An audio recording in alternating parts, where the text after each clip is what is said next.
Laserprotseduur ise võttis aega kuskil 10-12 minutit, aga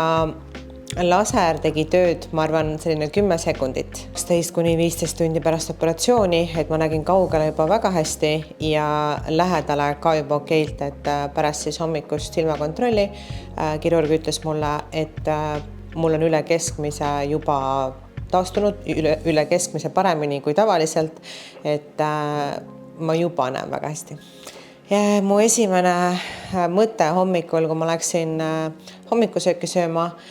ja ma vaatasin eemal olevat kohvimasinad ja ma sain seal kõrval olevaid tasse kokku lugeda, et see oli mu esimene selline wow-moment, et issand, ma näen. Ja järgmine, ma läksin õue jalutama